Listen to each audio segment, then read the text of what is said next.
Hey, how's it going? Welcome to the show. I wanted to get on tonight to talk about a possibly a true Christian politician that's come up. He's people saying he's been viral. I don't know if that's true. I don't know what qualifies as viral, but I've heard of him.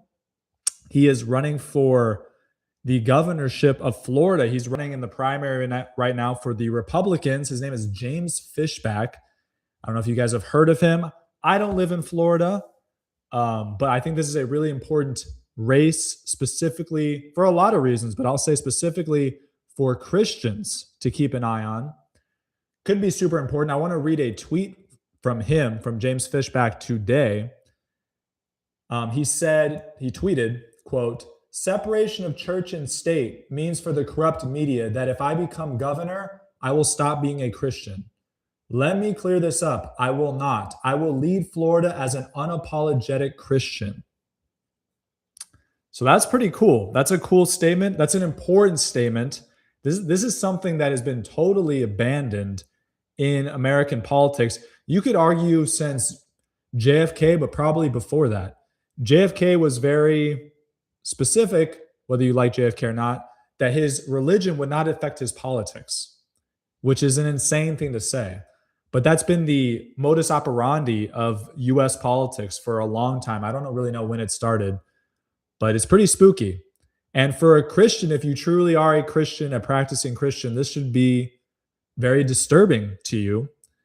And so therefore, hearing James Fishback, who seems to actually have a chance here, he was polling at like 2% when he first announced his running. He's polling for the primary, I believe, at in the 30s, high 30s right now against Byron Donalds.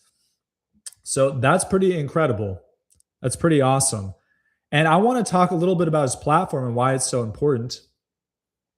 Because if he wins the primary first, and then if he wins the governorship of Florida second, those will signal a lot of things to the country, to Christians, to people that hate Christians, to everyone, to Muslims, to Jews, to Mormons. It's going to signal a lot of different things.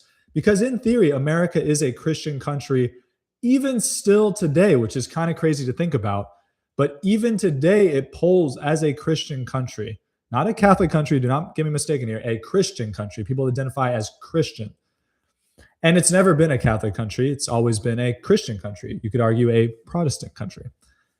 So I want to get into his views really quickly. So he is campaigning for the primary right now on some of these positions I'm going to explain. He says pornography is a corrupt, evil institution that must be banished from America. And he says he's going to do everything he can to get rid of it out of Florida. Specifically, he's talking about doing a 50% sin. He called it a sin tax on porn. I don't like to call them that, but I got to think of another. Adult stars, I'll call them. I don't even like to call them stars. There's got to be another name for people that work in the porn industry. So he's going to 50% tax on their income. That's incredible. That's not going to completely eradicate it, but that's going to strongly discourage it, especially in Florida, which is a harbor for these people doing OnlyFans and stuff. OnlyFans, it's a plague on our nation. I believe the U.S. is the highest consumer of OnlyFans pornography, so just a huge bane on our existence, a huge system of sin in our society that it would be amazing we get rid of. He's campaigning on that. It's not like some side thing. It's like one of his main things. Another thing is abortion. He's like, I will do everything I can as governor to eradicate abortion from Florida. Obvious Christian stance there. And then, so those are some of the Christian stances. And then obviously I just read to you how he's like, everything I do in theory, you'll see when he gets in because people promise a lot of stuff, but he's campaigning on this, which is interesting because it seems he's saying, I know the Florida people are Christian or Christian aligned in these issues, so I'm actually going to campaign on these issues, which I think shows a huge shift of positions of the people or just understanding the politicians of where the people are at. Other things he's very well known for is one of the first things he came out very adamant about, even though he's a Florida governor, which is interesting. It's not really the national level, it's the state level. But he was like, I'm going to be against the Israel lobby. in Florida. Whatever that means for Florida. I should have looked into it more, but I don't know what that means for a governor. But he says, we're America first. We want America to thrive, succeed. We don't want anyone to get hurt. We don't want to hurt Muslims, Jews, Mormons, or anything, being Christians. But we do want to recognize that America comes first, not a foreign nation. Again, I don't know exactly how that works for a governorship. Maybe he's just hopping onto that because it's a popular topic. But I thought that was interesting as well. So I'm really excited about this. But what's the main point I want to get across is that this is the platform that we want, that we desire. We don't want like a Trump, like, oh, I don't really care about abortion unless it helps me get the Catholic vote thing. We don't want that. We want true Christian, and he's Catholic, but we want true Christian leaders that are going to run on these principles. And even if he loses, depending on how the numbers work out, this could really encourage people in general, if we pay attention to it, and encourage the politicians in the donor class, the people that have all the money, maybe not encourage them, but warn them about where the people's minds are at. Because there is a huge, I don't know, like a shift, religious shift, political shift in the country that is very positive if you are a Christian. And it comes, after hard times, which seems to be a thing. Hard times make people turn to, what the more important things are. It's necessary. God knows it's necessary, so he does it.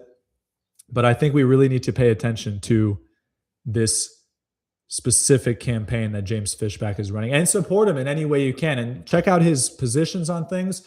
If people are considering running for office, look at how he's kind of organized it and his positions, his takes. Obviously, they're very popular. He is looking really solid for the August primary in Florida to make a run for it. He's only been going up since he started. So really cool. And I want to address his comment on the separation of church and state, which is another extremely important factor, is that there is no separation of church and state in theory. The only thing that has changed is now there's a secular religion that dominates the state. But you pick a religion. I mean, you do pick a religion, but when you work in a state apparatus, when you work with power, you will have a religion that affects how you move. I would just say, like, we've had previous Christian leaders, rulers, that their true religion wasn't Christianity. And that's why they're okay with saying, like, oh, I won't let my religion affect my politics. It's like, no. Your religion is affecting your politics. Your religion is just liberalism. Your religion is just secularism, right? Those are your religions. You have a religion and it is affecting your politics. It is a part of the state. It's just not the traditional religions of Judaism, Christianity, Islam, Hinduism, Mormon. It's just a newer thing. A vague agnosticism, a deism that you sometimes allude to, but you really are about liberalism. You're about democracy for the sake of, so you can do whatever the heck you want. And maybe that's a little aggressive, but that's really what I think about it. So pay attention to this campaign that he's running. I encourage you, especially if you're someone that wants to get involved in politics, or just any Christian Catholic, that you want a better country for the president and for your children and for your children's children, a more just society. Pay attention to this, because this could be something in the future that we're going to be sending out for president, for senators, Congress, your local council people. This is a huge thing. So hopefully it works out for him. We'll be praying for him. It's awesome. Second, I was going to talk about Michael Knowles. I believe Dave Smith and Nick Fuentes already talked about this, but I want to just mention a little bit for anyone who's not really following those guys. So I have a tweet here from Michael Knowles, and this is about Thomas Massie. He's running today. I don't know if he's won yet. I haven't checked. We're on the Tuesday of that primary in Kentucky. It's a congressman in Kentucky, but there is over $30 million has been spent by donors against Thomas Massie at this point. I believe that was the last number I saw. So they're treating this as a big deal, the powers that be, and I'll get into that. So I guess I'm just going to talk about it. So Michael Knowles says, he tweets this. He says, this term, Massie has voted with the GOP 77.7% of the time. That rate is much lower than the median GOP congressman, who voted with the party 95% of the time. Massey's rate of voting with the Republicans is also lower than his own record in the last term, 91%, which itself was lower than the term before that, 95%. You can like Massey, you can think he's right to buck the party, but you can't deny the trend and you can't deny the VP's observation. End quote. So that's, as far as I've seen, that's like his only comment on this, which usually, he's a politics guy from Daily Wire. He's a Catholic. And I think this is such an interesting strategy for him. I personally think that Michael Knowles is a shill. I don't think he's an honest actor. That's my opinion, and we can maybe talk about, maybe I'll talk about in this one if I get super passionate about it. But so his only thing, when we know for a fact that there's been over $30 million being spent against Massey, a Methodist Christian congressman from Kentucky, and his comments are not like, who's spending all this money to get him out? Or what's going on there? Or specific positions of Massey that he voted with or against the GOP. He's just, I would argue, just shilling for the GOP, trying to say like, he's saying at the end, he's like, you can like Massey. You can think he's right to buck the party. I don't, it's like, what are you doing here? What is the point of this? He's like, oh, I'm just going to be the fact guy that's going to show you just the percentages of Massey going with and against the GOP. I'm like, what is the point of that? It's just, I think it's a cop-out, honestly. I personally think he's just trying to show that Massey is getting all this money spent against him because he goes against the GOP, which really he's saying is going against Trump. He didn't say that explicitly, which I think is the genius part of Michael Knowles. And he even comments on his own thing in this vein. He's just being very vague, and he's saying just truths. So you can't say like, hey, Massey, why don't you mention that the GOP and the Israel lobby are going hard against this one random congressman in Kentucky? Why is that? You can't say that to him because he's not referencing that at all. So the only thing you can fault him for is the sin of omission. He's just not talking about the whole picture. He's taking a specific grain of the picture and plucking it out and putting it right in front of your face. And if you're not careful, it'll distract you from what's actually going on, the whole picture. If you just see this little thing, you're not going to see the whole picture. So in that little sliver he just took, it's like Massey goes against the Republican Party. And he's not even saying that's bad. He's just saying, well, isn't that interesting? And I would argue, I can't prove this, but I would argue the point of that is for someone who's just like partisan, like I'm just Republican, I'm just Democrat, you see that and you're like, well, we can't vote for Massey because he's slowly going against the GOP, the Republican Party. But what we need to be aware of is this is something that they always do. They're trying to control what you see. These actors, I'm not even saying just Michael Knowles. He's just an example I saw with this specific running. They're trying to take an example of something happening. They're trying to put it right in front of your face so that you can't see anything else that's happening. And if you're very partisan, if you're not going to look into the issue at all, or maybe you say you don't have time or anything like that, it will really affect how you vote. This is actually a genius move that they do. And that's why we need to be smarter than this. We need to see the whole picture. We need to know history. We need to know philosophy. We need to know these things so we can discern the truth of what's going on. I'm not going to get into all the issues with Massey and Knowles and all that stuff, but I just see this all the time. It's like he's just taking a grain of the picture. He's going to put it right in front of your face, and he's like, look at this, and and it's true. That's the biggest thing. Is like the best lies are true because he's telling you a truth. He's just not telling you the whole truth. This is a genius method of propaganda. I'm not even saying propaganda always bad. I'm just saying it is a method of propaganda, of propagating some idea.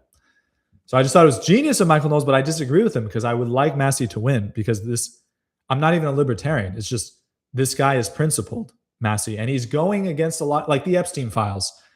The Epstein files for the American people seems to be a universal positive. I've never met someone who's like, I actually don't want the Epstein files to be released. This man, you could argue, single-handedly got the Democrats and then like 4 Republicans to make sure that we are able to see. We haven't even seen them all yet, but he made it possible that we could see half of it. I think we've seen, just for the sake of exposing corruption. Anyway, I'm kind of droning on and on about this, but like, just be careful. This media is They are smart. They are clever. They are doing very specific things. We have to be smarter. We have to use our minds a little bit. We have to see the whole picture. I'm not even giving you my position on it, right? I'm just telling you what they're doing so you can see it for yourself. So I think I'm gonna stop there today. More political today, but it's what happening. It's what's on my mind. So we're just doing it. That'll be it for tonight. Please comment, like, subscribe. Let me know what you think about the show. And I will see you soon. God bless you and God keep you. Good night.